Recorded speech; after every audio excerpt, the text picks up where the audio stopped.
Tips and strategies to get you through COVID-19.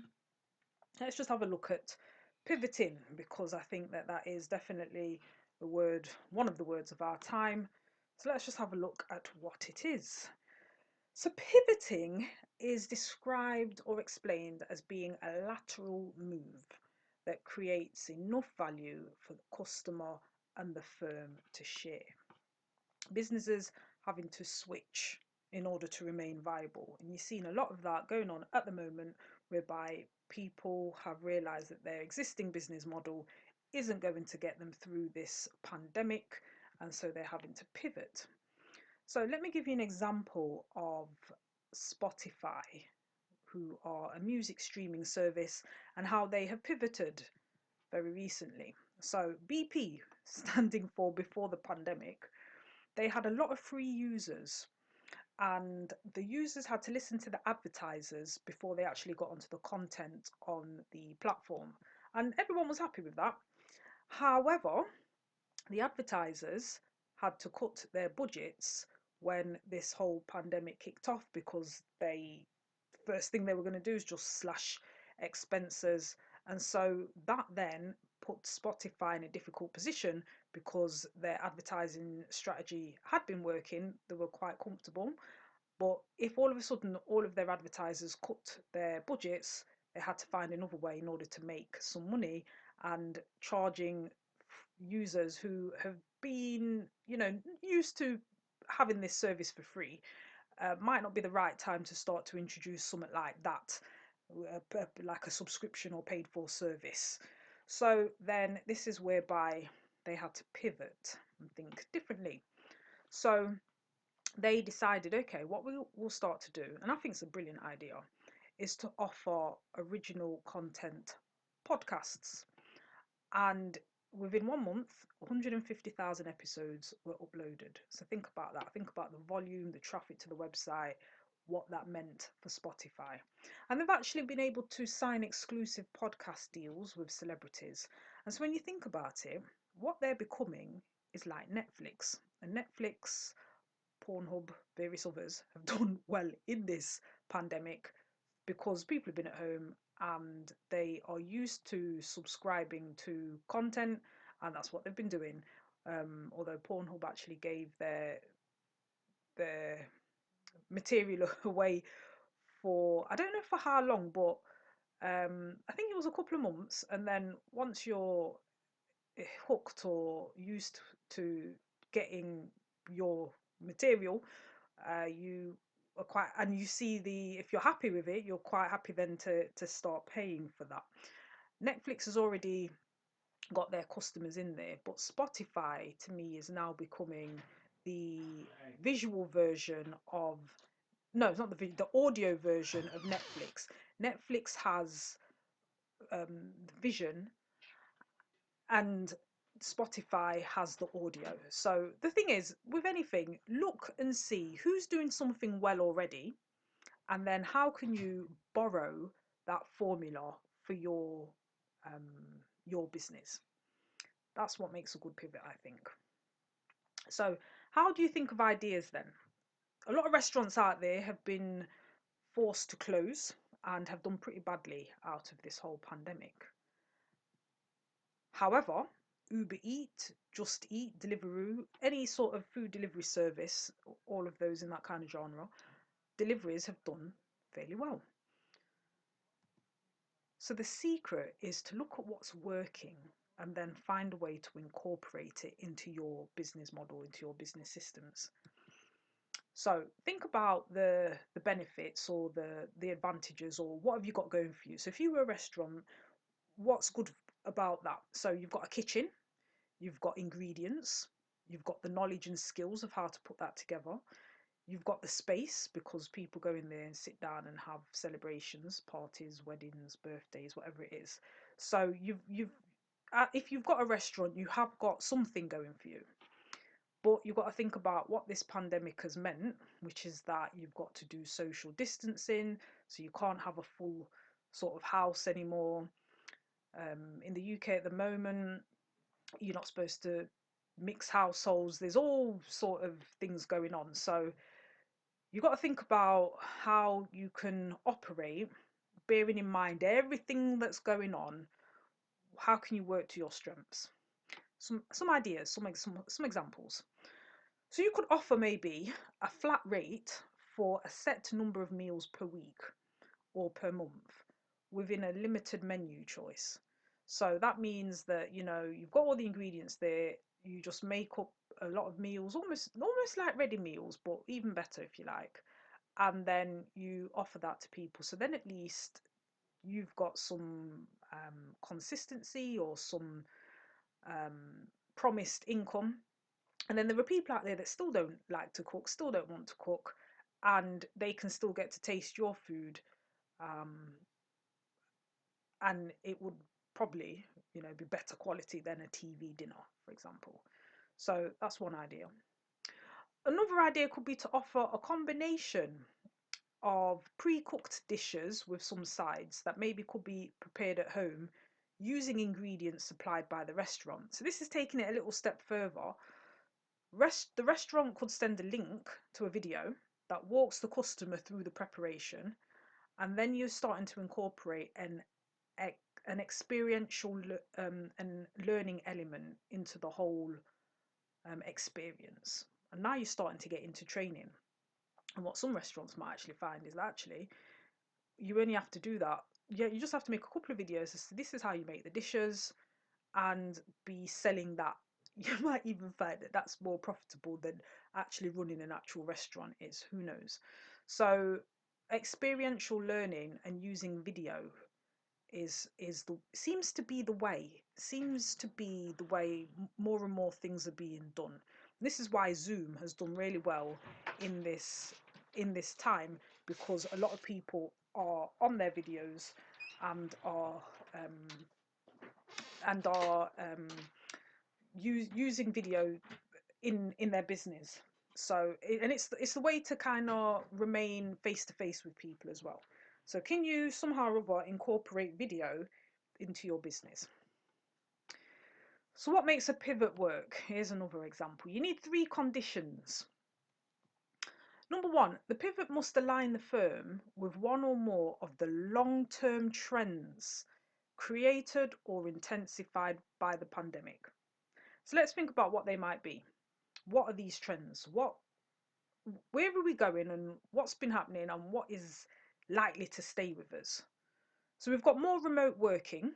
So people aren't going to be going back to work anytime soon, really. The government in the UK anyway keep telling you if you can work from home, work from home. We've got shorter supply chains, meaning people are more locally focused now. So they want local shops to support local things. And then we've got social distancing, meaning you've got to sit apart from people. So if you've got something going on indoors, it's either got to be stopped or you can't have as many people as before. So they keep telling you 2 meters apart or 6 feet apart. So these are the trends. And then there's that enhanced use of technology. You've got more and more people more comfortable using technology. So you, as a result, need to be comfortable using technology as well. So, for example, if social distancing remains the rule for the near future, the casual dating platform Tinder will need to follow its competitors, such as Bumble and Facebook Dating, in offering video dating. So, video is going to be on the increase. It is already. What makes a pivot work? So, first of all, of course, work towards you need to align yourself to some of these long-term trends that we've got going on. And then secondly, you need to play to your strengths and existing capabilities. And whatever way in which you pivot, it needs to support the business's strategic intent. For example, faced by the sudden collapse in travel, Airbnb moves swiftly to help hosts financially and connect them with potential guests. And hosts can now offer online events focused on cooking, meditation, art therapy, virtual tours, many other activities with other users joining for a modest fee. I remember one of the first things that I saw, because Airbnb had cancelled all bookings and returned funds to the guests. They then had hosts who were in some of these cities, let's say France or wherever.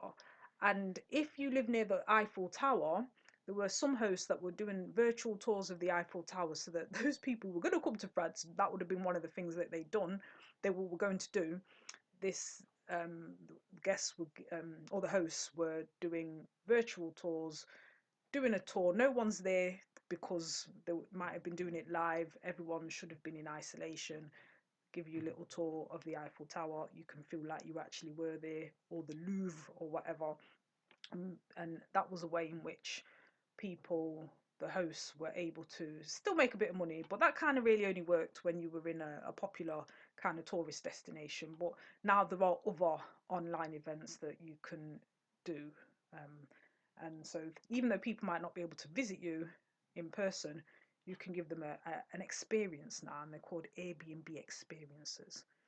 So in the future, online experiences could help travelers discover new destinations and on-site activities and help hosts offer a better service. So imagine if perhaps you were going to go to Spain, you could have a host in Spain doing some sort of Spanish cookery, and you aren't there, but you're getting the benefit of learning about ingredients. They might do it in a bit of English, bit of Spanish, you're getting a bit of language in there. So it's really interesting the way what the future could hold, and where Airbnb could take it. So it could start to, help increase learning about other cultures from a distance and celebrating the diversity of the world. And I think that's really quite promising. And there was a gap in doctors and nurses accommodation and people who were offering accommodation. That was another area that they thought, people were sort of shying away from hosting medical people. But if you could host them, give them accommodation, then you pivoted, made that your target audience, and you had your accommodation filled up immediately. So, what makes a pivot work? Third point is that pivots must offer a sustainable path to profitability and enhance the brand value in the mind of customers. One of the best examples I've seen so far of pivoting that I like to share is, it was on my Twitter, and it was funny because a friend sent me a WhatsApp, and then I'd logged into Facebook and I saw the same thing, and then I went and found it on Twitter. But here's a link. It says, at the White Horse in Headington, you can rent a pub desk with free Wi-Fi. So for 3 hours, for £10, including tea, coffee, and a sandwich, from Monday to Thursday, 11 a.m. to 5 p.m., you can get a pub desk. And then there's information on the Facebook page for the White Horse in Headington. And so what this tells you basically is that the economic crisis that triggered that is being triggered by the pandemic doesn't necessarily spell the end of entire industries or companies. Those that are entrepreneurial, those that have ideas, those that can implement them quickly and can pivot, can actually make a success of things. So a pub desk, I think, is one of the most brilliant ideas ever. And the thing is, jokingly, I have shares in a very popular pub chain. I'm always there, love being there. I used to call it my second home, and I have shares in it. And I think all these years, what I've had is a pub desk, and I just didn't know it. But what it is it works, and it's catering to the long-term trends. The long-term trend is in remote working. You've got shorter supply chains, as in people want to buy local. They can't go very far anyway because traveling is limited. A lot of remote working, and as a result, possibly isolation because people have to be at home. But they want to get out, they want to be out, if they're like exercise and support your local business. So in these pubs, you have social distancing because all the little desks, maybe, I don't know, bought in new kind of desks, they're all spaced out. And you get your Wi-Fi, which they're including, and so that is using technology. And I think the idea is that even though they say 3 hours for £10, once you're there, you might buy lunch, you might buy dinner, depending, because you're there 11 till 5. You might also just get yourself a drink or two. So it's not necessarily just the £10 that you'll spend, but even if you do, if they have loads of these little desks all scattered about throughout the pub, that's a good little trade for them, you know? Better than nothing, better than closing.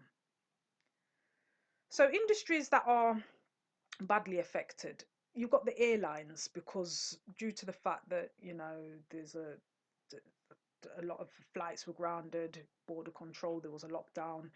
So anyone who was in sort of the whole travel industry, and that includes ferries and cruisers, they've been badly affected. If you remember back, one of the worst earliest cases was on a cruise ship where the people weren't being let off, and somehow or other there was a coronavirus outbreak on the ship.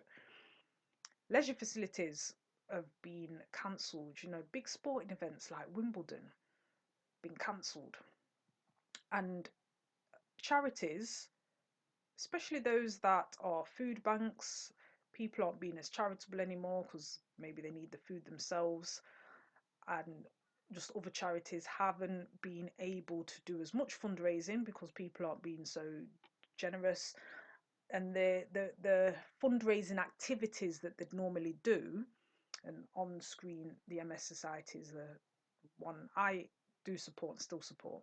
So if you want to give any money to anything, there's an example of a very good charity. But charities haven't been able to do their fundraising events as they'd normally be able to do, so they have taken a dip in income too. So industries have been badly affected. But there are, in that said, always on the flip side of the coin, industries that have done really well, and we shouldn't forget about those. What can we learn from them? So insurance has done well because there have been less people in their cars because people were grounded for so long, less accidents, less claims. So insurance has done exceptionally well. Health and social care, nurses are in demand, doctors are in demand, healthcare workers generally are in demand. And so if you were maybe a pharmacist or any kind of medicinals type of supplier, regardless of what's going on in the wider world, people still need you. Dentists have put their prices up and have been charging clients a cleaning fee. And you know, when you've got a dental emergency, people just pay what you ask them to pay. So they've done well. Food retailers, anyone selling food, any supermarket, literally has done well because a lot of shops were closed but the food remained open, so that was one thing that you could continue to buy was food. And there were lots of empty shelves for a while. A lot of supermarket shelves ran bare, so food retailers, I can't remember what the statistic was, but like maybe in the first, say, 6 months of the year, it was almost like they'd had a almost like the run up to Christmas where so much had been bought. It was literally like that kind of time. That's how much sales a lot of these places did, because people just wanted to go in, bulk buy, go home and stay there. So that's what happened. And tech companies, particularly those in education and in healthcare, have done exceptionally well in this pandemic. Think about who is recruiting. Whoever is recruiting and needs more staff is an industry that is in demand and is doing well.